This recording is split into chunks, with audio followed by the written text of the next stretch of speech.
మన ప్రభువును మన రక్షకుడైన యేసు క్రీస్తు నామంలో మనకందరికి శుభములు. దేవుడు మనల్ని ప్రేమించి నూతన దినాన్ని అనుగ్రహించాడు. దేవాదేవునికి వందనాలు. 35వ కీర్తన మనము ధ్యానం చేస్తున్నాము. 35వ కీర్తన 10వ వచనంలో 2వ భాగాన్ని ఈరోజు ధ్యానం చేసుకుందాము. 35వ కీర్తన 10వ వచనము. అప్పుడు యెహోవా నీ వంటి వాడెవడు? మొదటి విషయం. రెండవ విషయం, మించిన బలము గల వారి చేతిలో నుండి దీనులను, అది రెండవ విషయం, దోచుకొను వారి చేతుల నుండి దీనులను విడిపించువాడు.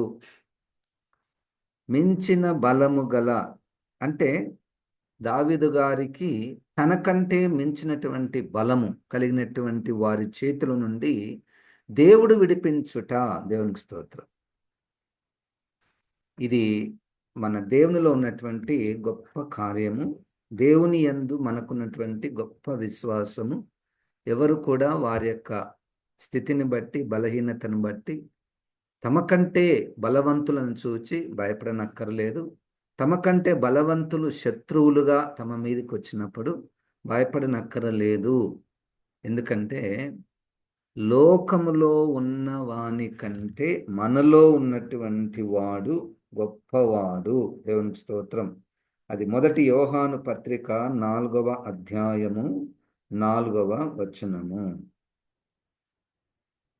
చిన్నపిల్లలారా, మీరు దేవుని సంబంధులు. మీలో ఉన్నవాడు లోకములో ఉన్న వాని కంటే గొప్పవాడు గనుక మీరు వారిని జయించి ఉన్నారు. దేవునికి స్తోత్రం. దావీదు గారి విషయానికి వస్తే కొన్ని సందర్భాలలో తనకంటే బలముగా ఉన్నటువంటి వారి నుండి దేవుడు రక్షించాడు. తాను గొర్రెలను కాచుకుంటున్నప్పుడు ఒక సందర్భంలో సింహము, తనకంటే బలమైనటువంటిది కదా సింహము, దాని నుండి రక్షించుట, ఎలుగుబంటి నుండి రక్షించుట, మరియు తనకంటే ఎన్నో రెట్లు బలమైనటువంటి గొల్లియాతు నుండి తనను రక్షించుట, తనకంటే బలముగా ఉన్నటువంటి ఫిలిస్తీయుల నుండి ఫిలిస్తీయుల మీద తాను జయము పొందుట, మరియు ఒకానొక సందర్భంలో అబ్షాలోము తన రాజ్యాన్ని, ఇశ్రాయేల్ రాజ్యాన్ని బలపరుచుకొని బలము పొంది ఆ శత్రువు నుండి, ఆ బలము నుండి తప్పించబడుట, అది దావీదు గారి జీవితంలో. తనకంటే బలమైనటువంటి గొప్పగా ఉన్నటువంటి సౌలు రాజు నుండి తనను తప్పించుట, రక్షించుట. దేవునికి స్తోత్రం. అట్టి అనుభవాలు దావీదు గారి జీవితంలోను, బైబిల్లో అనేకుల జీవితాలలోనూ మనం చూస్తాము. క్రొత్త నిబంధనకు వచ్చిన లోపల ఇక్కడ కూడా పౌలు గారి జీవితంలో తనకంటే బలమైనటువంటిది, ఆ పదాన్ని ఎట్లా మనం నిర్వచనం చేయవచ్చు? నాకంటే బలము గలది. రెండు విషయాలు. నాకంటే బలము గలది అంటే అది అలాగూ ఉంటే మనకేం భయం ఉండదు. ఉదాహరణకు సింహమే అనుకోండి, సింహము బోనులో ఉందనుకోండి, నాకంటే ఎంత బలం ఉన్నా నాకేం భయం ఉండదు. అయితే అది మన మీదకి వచ్చినప్పుడే సమస్య. ఇప్పుడు అక్కడ రాయబడినటువంటి సమస్య కూడా విడుదల పొందాడు. ఏ విషయాలు, ఏ వ్యక్తులు, ఏవి మనకంటే బలము కలిగినటువంటివి మన మీదికి వస్తున్నాయో మనం గమనించుకొని వాటి మీద దేవుడు నాకు జయమునిస్తాడు. ఎందుకంటే అది చూపునకు నిజంగానే నాకంటే బలమైనటువంటిది, కానీ నాలో ఉన్నవాడు ఆ బలమైన దానికంటే కొన్ని వేల రెట్లు బలమైనటువంటి వాడు. దేవునికి స్తోత్రం. పౌలు గారికి ఉన్నటువంటి ఒక పెద్ద శత్రువు బలమైనటువంటిది. అసలు దానిలో నుంచి నేను ఓడిపోతానేమో, అంత బలమైనటువంటిది, భయంకరమైనటువంటిది, నేను ఓడిపోతున్నాను, నన్ను నన్ను ఓవర్ పవర్ చేస్తుంది అది అని బాధపడినటువంటి విషయం ఏంటంటే తన శరీరమే. అది రోమపత్రికలో 7వ అధ్యాయములో తనను బానిసరుగా చేయడానికి బలవంతం చేస్తున్నది, పట్టేస్తున్నది తన శరీరము. ఆ అంటే ఇప్పుడు మన శరీరాలను గురించి కూడా మనము ఆలోచన చేయవచ్చు. మనకు ఒక్కొక్కరికి ఒక్కొక్క శరీర బలహీనత ఉంటుంది. అన్నీ జయిస్తాము లోకంలో, గొప్ప గొప్పవి మనము సాధిస్తాము, చదువుతాము, ఎన్నో సంపాదించుకుంటాము, బహుమానాలు పొందుకుంటాము. కానీ ఆ ఒక్క శరీర విషయంలో మాత్రము అది చెప్పినట్టు మనం వింటాం. మనం చెప్పినట్టు వినదు, అది చెప్పినట్టు మనం వినాల్సి వస్తుంది. అది కన్నే కావచ్చు, అది నాలుకనే కావచ్చు, అది చెవే కావచ్చు, అది చెయ్యే కావచ్చు, అది కాలే కావచ్చు, ఏదైనా కావచ్చు. కానీ అది చెప్పినట్టు మనము, అంటే మనకి ఇష్టం లేదని తెలిసినా కానీ ఏంటో పౌలు గారు దానిలో గుర్తిస్తాడు. ప్రతి శరీర అవయవములో పాప నియమము ఉన్నదంట. పాప నియమము, పాపపు శక్తి నియమం ఉన్నది. The power of the sin is in my members అనే పదము వాడాడు. కాబట్టి ఇప్పుడు మించిన బలము గల దాని నుండి నన్ను రక్షించింది ఎవరు అంటే మళ్ళా 8వ అధ్యాయము రోమాపత్రికలో, పరిశుద్ధాత్మ ద్వారా నీ శరీర క్రియలను చంపిన ఎడల. ఆ దేవుని మీద ఒక భారం వేశాడు, వేసి మరలా ఇంకొక పని కూడా చేశాడు. అది 1 కొరింథీ 9వ అధ్యాయము 27వ వచనంలో, 1 కొరింథీ 9వ అధ్యాయము 27వ వచనంలో, గాలిని కొట్టినట్టు నేను పోట్లాడుటలేదు గాని ఒకవేళ ఇతరులకు ప్రకటించిన తరువాత నేనే భ్రష్టుడనైపోదునేమో అని నా శరీరమును నలుగగొట్టి దానిని లోబరుచుకొనుచున్నాను. శరీరమునకు ఎక్కువ సుఖమును ఇవ్వకుండా దాన్ని కంట్రోల్ పెట్టడానికి నేను లోబరుచుకొనుచున్నాను, దాన్నే లోబరుచుకొనుచున్నాను. అంటే నేను చెప్పినట్టే అది వినాలి. దేవునికి స్తోత్రం. ఈ శరీరం విషయంలో కొన్ని విషయాలలో మనము అది పాపముగా అనపడదు, పాపముగా అనపడదు. కానీ అది నరకానికి తీసుకొని పోయేటంత ఉంటుంది అదే దాంట్లో, ఆ శరీర అవయవంలో. ఉదాహరణకు కడుపే తీసుకోండి, ఆకలి తీసుకోండి. ఆకలి మీద లేదా భోజనాల మీద లేదా తిండి మీద మన కంట్రోల్ లేదనుకోండి, అది నరకానికి తీసుకుని వెళ్తుంది. ఇప్పుడు మనల్ని జయించేది ఏంటంటే మనకు మించినటువంటి బలం కలిగినటువంటి చాలా మందికి కడుపు లేదా ఆహారం. దాని విషయంలో వారు ఎంత దూరంకైనా వెళ్తారు. ఎంత దూరంకైనా భోజనం విషయంలో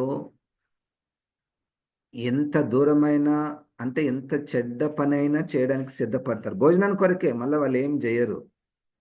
అది మనకు పాపముగా అనపడదు, పాపముగా అనపడదు. కానీ దాని యొక్క బలం ఏంటంటే మెల్లగా మనల్ని మనకు తెలియకుండానే నరకానికి తీసుకుని వెళ్తుంది.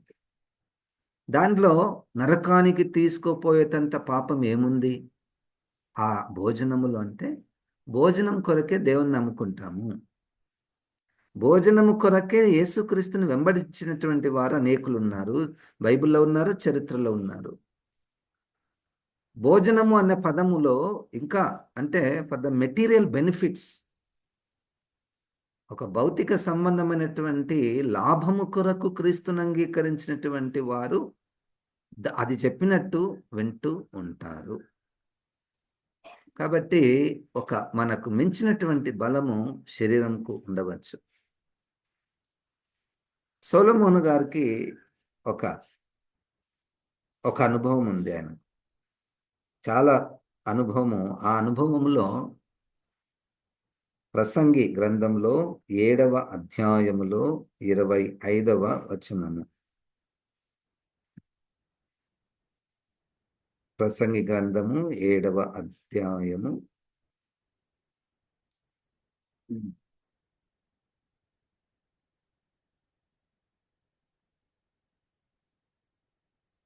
23 నుంచి నేను చదువుతున్నాను. ఇది అంతయు జ్ఞానం చేత నేను శోధించి చూచితిని, జ్ఞానాభ్యాసం చేసుకుందునని నేను అనుకుంటుని గాని అది నాకు దూరమాయను. సత్యమైనది దూరముగాను బహు లోతుగాను ఉన్నది, దాన్ని పరిశీలన చేయగల వాడేవాడు. 25వ వచనం. వివేచించుటకును పరిశోధించుటకును జ్ఞానాభ్యాసం చేయుటకై సంగతుల యొక్క హేతువులను తెలుసుకొనుటకును భక్తిహీనత బుద్ధిహీనత అనియు బుద్ధిహీనత వెరితనమనియు గ్రహించుటకును రూఢి చేసుకుని నా మనసు నిలిపెత్తిని. 26వ వచనం చూడండి. మరణము కంటే ఎక్కువ దుఃఖము కలిగించున్నది ఒకటి నాకు కనబడెను. దీనికంటే ముందు ఒకటి మనం చదవాలి. మనకంటే ఎక్కువ బలం కలిగినటువంటిది 1 కొరింథీయులకు రాసినటువంటి పత్రికలో 15వ అధ్యాయములో మనకంటే ఎక్కువగా బలం కలిగినటువంటిది, మనల్ని భయపెట్టించేటటువంటిది ఏంటంటే మరణము. మరణము మనకంటే చాలా బలమైనటువంటిది. అది అందరూ దానికి భయపడాల్సిందే. అందరూ దానికి భయపడాల్సిందే. మరణము అన్న పదము బైబిల్లో అనేక రీతిలుగా వ్రాయబడింది. మనకు తెలిసింది ఎప్పుడు ఆలోచించేది ఏంటంటే మన నుంచి మరణము అంటే మనం చనిపోతాము. కాదు కాదు. ఒక సిస్టమ్ ఉంది. మరణం అనేటువంటిది ఒక మనిషితో పోల్చొచ్చు మనం. ఆ మరణము అందరినీ భయముతో నింపుతుంది. ఒక అపవాది అనుకోండి. ఈ అపవాది, ఈ మరణము హెబ్రీ పత్రిక 2వ అధ్యాయములో అందరినీ మరణ భయములో పెట్టేసింది. 13వ వచనము, హెబ్రీ పత్రిక 2వ అధ్యాయము 13వ వచనం. కాబట్టి ఆ పిల్లలు రక్త మాంసములు గల వారైనందు నా ప్రకారమే మరణము యొక్క బలము గల వానిని, అనగా అపవాదిని. మరణం యొక్క బలం ఎవరి కాడుంది? అపవాది దగ్గర ఉందండి. మనకంటే చాలా పెద్దది కదా అది. మనకంటే చాలా బలము గలది కదా. మరి దాని నుంచి ఎవరు విడిపిస్తారు? దాని నుండి ఎవరు విడిపిస్తారు? అందుకని 1 కొరింథీ 15వ అధ్యాయములో మనము 15వ అధ్యాయములో చివరి వచనాలలో ఆ మరణపు ముళ్ళు విరిచెను. ఓ మరణమా, నీ ముళ్ళు ఎక్కడా? నీ విజయము ఎక్కడా? 54వ వచనంలో ఈ క్షయమైనది అక్షయతను ధరించుకున్నప్పుడు, ఈ మర్త్యమైనది అమర్త్యతను ధరించుకున్నప్పుడు విజయమందు మరణము మృంగివేయబడెను అని వ్రాయబడిన వాక్యం నెరవేరును. ఓ మరణమా, నీ విజయం ఎక్కడ? ఓ మరణమా, నీ ముల్లెక్కడ? మరణపు ముళ్ళు పాపము, పాపమునకున్న బలము ధర్మశాస్త్రమే. యేసుక్రీస్తు మరణాన్ని జయించాడు. ఆయనను కలిగినటువంటి వారికి మరణాన్ని జయిస్తాం. దేవునికి స్తోత్రం.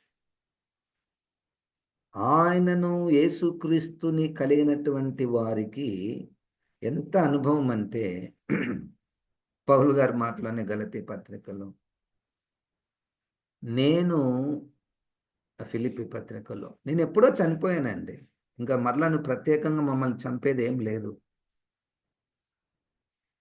నేను క్రీస్తుతో కూడా సిలువ వేయబడి ఉన్నాను. నేను లోకానికి సిలువ వేయబడి ఉన్నాను, లోకము నాకు సిలువ వేయబడింది. ఇక మరణమునకు నా మీద అది నన్ను ఏలదు. చూడండి, ఇక్కడ సూత్రం, సమస్య చెప్పుకుంటున్నాము, దానికి పరిష్కారం కూడా. పరిష్కారం యేసుక్రీస్తే. యేసుక్రీస్తుని హృదయంలోనికి ఆహ్వానించినటువంటి వారికి, హృదయంలో ప్రతిష్ఠించుకున్నటువంటి వారికి మరణ భయము ఉండదు. మరణ భయం ఉండదు.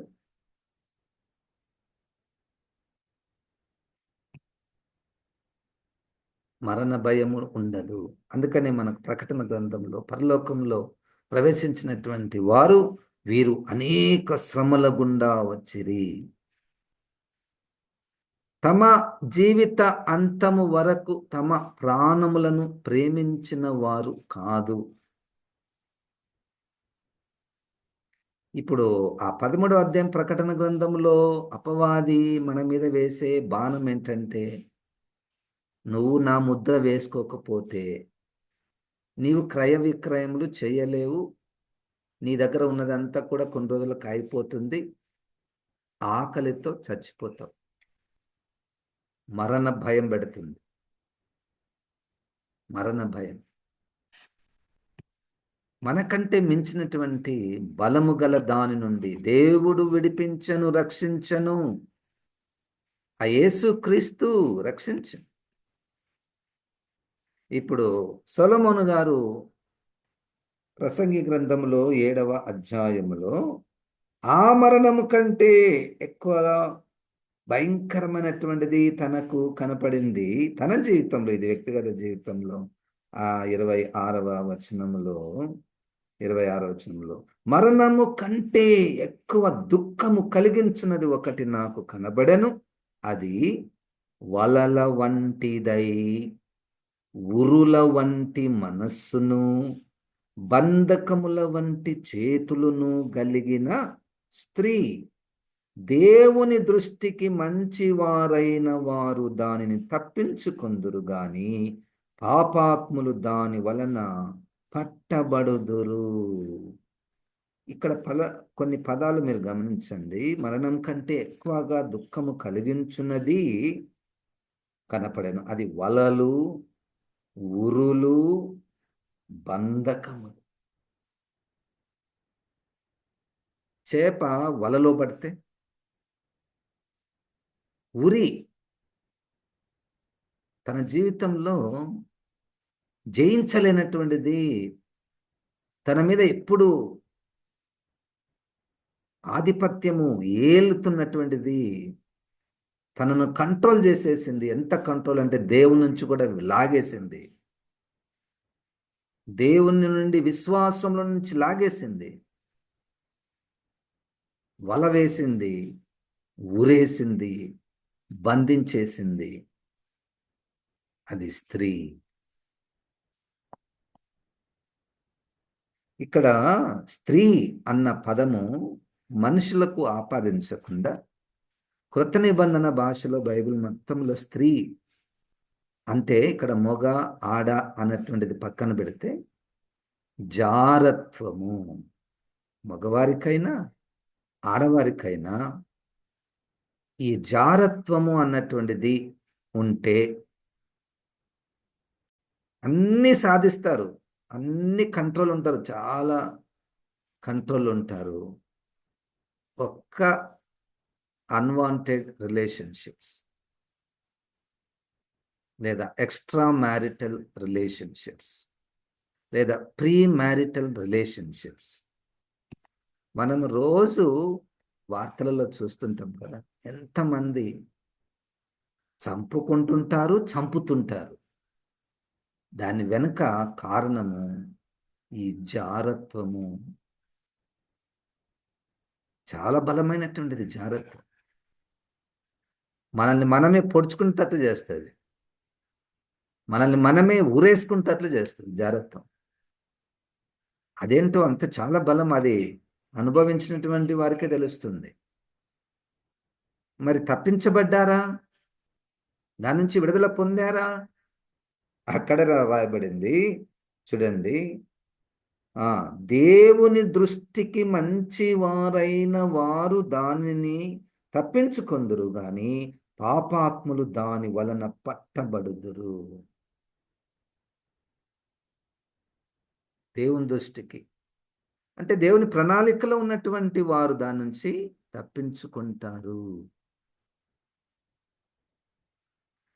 ఒక వ్యక్తి యేసుక్రీస్తు యొక్క ఆ కథను రాస్తూ, ఆ కథలో బైబిల్ కథలను వివరిస్తూ మగ్దలేనే మరియా గుర్చి రాస్తూ 7 దయ్యాలు పట్టినటువంటి స్త్రీని గురించి రాస్తూ 7 దయ్యాలు. ఇప్పుడు ఆయన ఆమె ఒంటరిగా ఎవరు లేరు,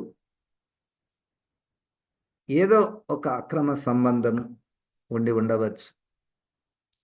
అయితే ఆయన రాస్తూ, అంటే ఇది పుస్తకంలో ఉన్నటువంటి, బైబిల్లో లేదు కానీ పుస్తకంలో, యేసుక్రీస్తు గ్రామ గ్రామాలు తిరుగుతూ సువార్త చెప్తుంటే ఈ మగ్దలేని మరియకు ఉన్న ఆ ప్రియుడు ఆయన ఆ సువార్త విని యేసును వెంబడిస్తూ ఉంటాడు. యేసును వెంబడిస్తూ ఉంటే ఈమె కొన్ని రోజులు చూస్తుంది, ఏంటి నా ప్రియుడు ఇంకా రావడం లేదు, ఎక్కడ పోయిండు అని విచారిస్తుంది. అమ్మా, మీ ప్రియుడు ఆయన ఎవరో యేసుక్రీస్తు అంట, ఆయన వెంబడి తిరుగుతున్నాడు, రావడం లేదు అంటే, నన్ను మించినటువంటి ఆకర్షించే వ్యక్తి ఇంకొకరు కూడా ఉంటారా? ఎవరు అంటే, పలానా అంటే యేసుక్రీస్తు అంట, మంచి బోధలు, అద్భుతాలు, స్వస్థతలు చేస్తాడంట. అట్లనా అని ఒక పని మనిషిని పిలిచి ఒక పల్లెములో బంగారు పెట్టి పోయి ఆయనకి ఇవ్వండి అంట. అక్కడ యేసుక్రీస్తు సువార్త చెప్తుంటాడు, శిష్యులు ఉంటారు, ప్రజలు ఉంటారు. ఈ వ్యక్తి బంగారు తీసుకొని వస్తాడు పల్లెంలో. అక్కడ పేతురు రెడీగా ఉంటాడు కదా, అందరిని చూస్తుంటాడు. పేతురు ఇస్తాడు, ఈయన బంగారు ఇస్తాడు పేతురుకి. పేతురు ఏమంటాడంటే, మీ ఇండ్ల పక్కన పేదలు లేరా అని అంటాడు. పోయి వాళ్ళకి ఇవ్వండి అంటాడు. ఇంకా యేసు ప్రభు దగ్గరికి రాలేదు. ఈ మగ్దలేన మరియ ప్రియుడు యేసు ప్రభు చెప్పే మాటలు వింటూ ఉంటాడు. ఇప్పుడు ఈ పనివాడు మళ్ళా వచ్చి మగ్దలేన మరియ దగ్గర చెప్తాడమ్మా, వాళ్ళు ఇట్లా అన్నారు అని. అప్పుడు ఆమె ఇంకొక వల వేస్తుంది. వాళ్ళనందరినీ మా ఇంటికి భోజనాలకు పిలువండి అంటది. వాళ్ళనందరినీ అంటే యేసుక్రీస్తును, శిష్యులను, అక్కడ ఉన్నటువంటి వారిని అందరినీ, నా ప్రియుడు కూడా వస్తాడు కదా అని భోజనాలకు రమ్మంటది. అప్పుడు తను అందరినీ ఆకర్షించాలి అని మంచిగా తయారవుతుంది, అందంగా తయారవుతుంది, నగలేసుకుంటుంది. అయినా ఆ ప్రియుడు యేసుక్రీస్తు ఇంటికి వస్తారు అందరూ. యేసుక్రీస్తు పక్కనే ఉండి యేసుక్రీస్తు చెప్పే బోధలు ఆయన వింటూ ఉంటాడు. అంటే ఇక్కడ ఏమంటే యేసుక్రీస్తునకు కూడా చాలా శోధనలు,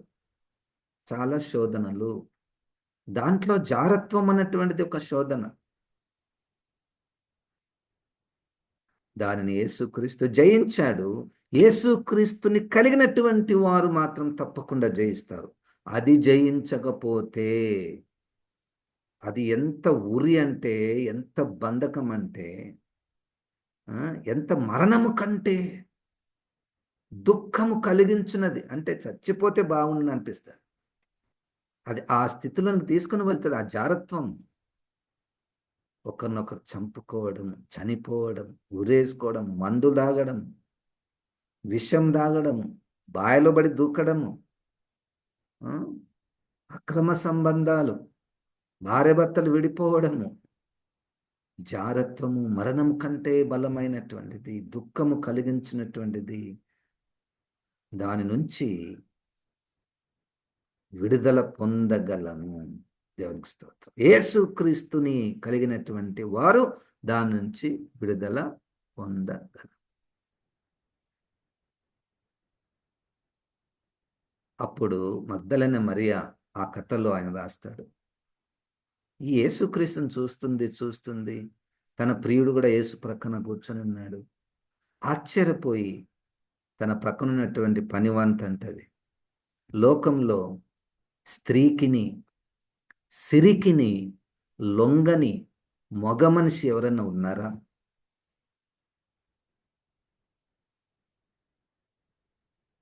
ఆయనను చూసి, యేసుక్రీస్తుని చూసి. స్త్రీకిని సిరికిని లొంగని మగ మనిషి ఎవరైనా ఉన్నారా? అవి చాలా, మనకంటే చాలా బలమైనటువంటి. చూడండి, అంతటి బలము, ఎటువంటి బలం, ఒక్కొక్కరికి ఒక్కొక్క శత్రువు ఉంటాడు. ఆ శత్రువును జయించలేకపోతుంటాము. మనకంటే చాలా బలంగా ఉంటుంది ఆ శత్రువు. మనిషే కావచ్చు, లేదా డబ్బే కావచ్చు, ఇంకొకటి కావచ్చు, శరీరమే కావచ్చు. దాని నుంచి మనము విడుదల పొందలేని స్థితిలో ఉంటాం. పరిష్కారం యేసుక్రీస్తే. మనలో ఉన్నవాడు లోకంలో ఉన్నవాని కంటే గొప్పవాడు. 16వ అధ్యాయములో, రోమాపత్రికలో 16వ అధ్యాయములో యేసుక్రీస్తు వాగ్దానము 21 21 20వ వచనము, 20 వచనం. రోమపత్రిక 16:20. సమాధానకర్తయగు దేవుడు సాతాను మీ కాళ్ళ క్రింద శీఘ్రముగా చితక త్రొక్కించును. మన ప్రభు అయిన యేసుక్రీస్తు కృప మీకు తోడైండునుగాక. అపవాది మన కాళ్ళ కిందికి రావడం అంటే అట్లా వింటేనే కష్టం సార్, కనపడుతుంది. వెంటనే అపవాది మన కాళ్ళ కిందికి రావడం ఏంటి? రావడం కాదు, మీ కాళ్ళ క్రింద చితక త్రొక్కించును. అది సాధ్యమా? వెరీ సింపుల్ సూత్రము. ప్రభు అయిన యేసుక్రీస్తు కృప మనకు తోడు ఉంటే చాలు. ఆ కృప ఎట్లా వస్తుంది? ఆ కృప ఎట్లా వస్తుంది అంటే యేసుక్రీస్తుని అంగీకరించుట ద్వారానే, యేసుక్రీస్తు ధ్యానించుట ద్వారానే, యేసుక్రీస్తు స్మరణ చేయుట ద్వారా. యేసుక్రీస్తు స్మరణ చేయుట ద్వారా ఈ అపవాది మన కాళ్ళ క్రింద త్రొక్కించబడును. నీకంటే బలమైనటువంటిది, నిన్ను శోధించేది, నిన్ను పడేయాలని, నిన్ను దేవునికి దూరంగా చేసేది, నిన్ను గాని నీ కుటుంబాన్ని గాని ఏది ఉందో దానికి పరిష్కారము, ఆయుధము యేసుక్రీస్తే. ఎంత సులువైనటువంటిది కదా. మనం ఏం చేయాలి సార్? ఇప్పుడు ఏం చేయాలి? ఈ ఈ సమస్య ఉంది, ఏం చేయాలంటే యేసుక్రీస్తుని అంగీకరించు. యేసుక్రీస్తు ప్రభా, నువ్వు నాలోనికి రా, నాలోనికి రా, నాలోనే ఉండుము ప్రభా. నువ్వు నాలోనే ఉంటే అది భయపడుతుంది. గొంతుకు కత్తి పెట్టుకుంటాం. గొంతుకు కత్తి పెట్టుకొనుట అంటే భోజనం విషయంలో కంట్రోల్ ఉంటాం. అమ్ముకోము, విశ్వాసాన్ని అమ్ముకోము. భోజనాల కొరకే, మెటీరియల్ బెనిఫిట్స్ కొరకే యేసు ప్రభు దగ్గరికి రాము. నాలుక, కొంతమందికి నాలుక కంట్రోల్లో ఉండదు, అది మనల్ని ఏళ్తుంటది.